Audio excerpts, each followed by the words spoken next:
देखिए, आज जंगी थोपन प्रोजेक्ट जो हिमाचल प्रदेश सरकार ने हाइडल पावर प्रोजेक्ट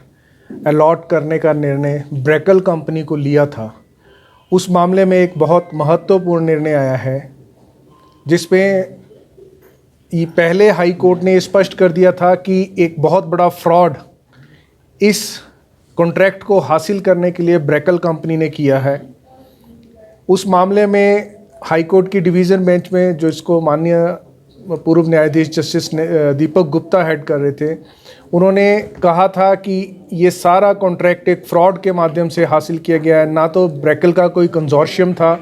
ना ब्रेकल का कोई ऐसा फाइनेंशियल पावर थी जिसके आधार पर ब्रेकल इस कॉन्ट्रैक्ट को हासिल कर सकता था। उसके पश्चात ब्रेकल का वो प्रोजेक्ट कैंसिल कर दिया गया और उनको जो अलॉटमेंट थी वो कैंसिल हुई। उस कैंसिलेशन के ख़िलाफ़ रिट याचिका भी हुई और वो सारा कुछ रद्द हो गया। उसके पश्चात रिलायंस को ये प्रोजेक्ट देने की बात हुई, लेकिन रिलायंस भी बैकआउट कर गया और जो याचिका सुप्रीम कोर्ट में ये रिलायंस ने डाली थी वो याचिका भी रद्द हो गई या उन्होंने वापस ले ली।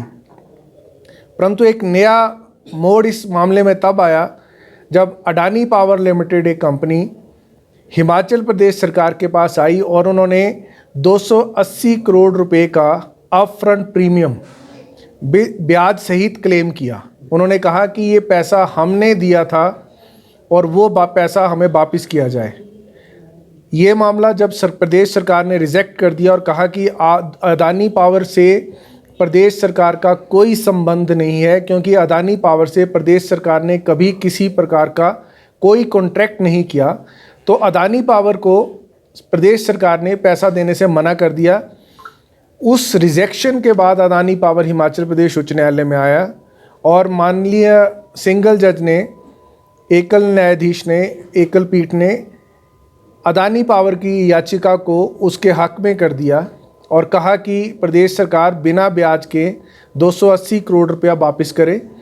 और अगर ये पैसा 3 महीने में या 2 महीने में वापस नहीं किया जाता तो उस पर ब्याज देने का भी प्रावधान किया गया। इसी फैसले को प्रदेश सरकार ने डिवीज़न बेंच के समक्ष चुनौती दी थी कि, और प्रदेश सरकार का स्पष्ट कहना था कि ब्रेकल ने फ्रॉड किया था। वो फ्रॉड पहले ही हाई कोर्ट उसमें साबित हो चुका है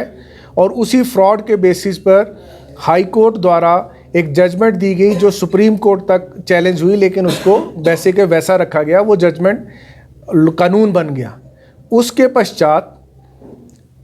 हमने अपनी याचिका में कहा कि ब्रेकल और प्रदेश सरकार का तो एक कॉन्ट्रैक्ट हुआ था। ब्रेकल को प्रदेश सरकार ने अपफ्रंट प्रीमियम जमा कराने की बात की थी, परंतु अडानी पावर के साथ प्रदेश सरकार ने ना तो कभी कॉन्ट्रैक्ट किया और ना ही अडानी पावर को कभी कंजोर्शियम का मेंबर बनाया गया। इस प्रकार, और दूसरी बात, जब न्यायालय में मामला चल रहा था, पुराना मामला,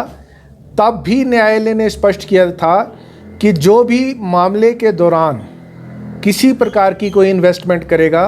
वो उसका व्यक्तिगत रिस्क होगा। प्रदेश सरकार या कोई अन्य उस मामले में दोषी नहीं होगा या उसके लिए जिम्मेवारी उसकी नहीं होगी। इस प्रकार उन सब मामलों के होने के पश्चात प्रदेश सरकार ने माननीय डिवीज़न बेंच के समक्ष ये प्ली रखी कि एक फ्रॉड पहले साबित हो चुका है और उस फ्रॉड के अंतर्गत अडानी पावर भी उसमें एक पूर्णतया हिस्सेदार है, क्योंकि उन्होंने ये जानते हुए कि न्यायालय में मामला चल रहा है, मामले में ये तथ्य सामने आ रहे हैं कि ब्रेकल के पास इतना ना धन था, ना उनका कंजोर्शियम बना था, और जो भी उन्होंने पार्टनर्स के डॉक्यूमेंट्स लिए थे वो फर्जी थे। वो सारे तथ्य न्यायालय के सामने थे। इसको देखते हुए भी अगर अडानी पावर ने कोई इन्वेस्टमेंट बैकडोर से किया है तो उस इन्वेस्टमेंट को प्रदेश सरकार की कोई जिम्मेवारी नहीं बनती है। प्रदेश सरकार का एग्रीमेंट ब्रेकल और गवर्नमेंट के बीच में था, और क्योंकि ब्रेकल ने मिसरिप्रेजेंट किया, फ्रॉड किया, तो कॉन्ट्रैक्ट की टर्म्स के अनुसार जो भी कंपनी फ्रॉड या मिसरिप्रेजेंट करेगी वो किसी अपफ्रंट प्रीमियम वापस लेने की हकदार नहीं होगी। आज उस मामले में एक महत्वपूर्ण फैसला आया है और उस फैसले में प्रदेश सरकार की दलीलों को एक्सेप्ट किया गया, स्वीकार किया गया और कहा गया कि माननीय न्यायालय की डिवीज़न बेंच ने जो पूर्ववत में फैसला सुनाया था, उस फैसले के अनुसार अदानी पावर को ये पता था कि हम एक रिस्क लेने जा रहे हैं और वो रिस्क कोर्ट ने पहले ही स्पष्ट कर दिया था कि वो रिस्क उनकी अपनी पर्सनल रिस्पॉन्सिबिलिटी पे होगा। उस आधार पर अदानी पावर को पता था कि वो एक लिटिगेशन में चल रहे मामले में इन्वेस्टमेंट कर रहा है और वो बैकडोर इन्वेस्टमेंट कर रहा है। न्यायालय ने स्पष्ट कर दिया है पेज 8 पर, जो फैसले के पेज 8 पर जो कहा गया है विभिन्न ग्राउंड्स में, उसमें स्पष्ट किया गया है कि अदानी पावर को ये सब पता था। वो पता होते हुए भी उन्होंने उस फ्रॉड में इन्वेस्टमेंट किया और अंततः न्यायालय ने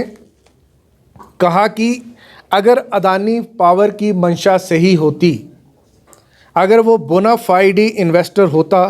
तो उन सबको इन बातों का ध्यान रखना था दैट इन्वेस्टमेंट जो वो कर रहे हैं वो इन्वेस्टमेंट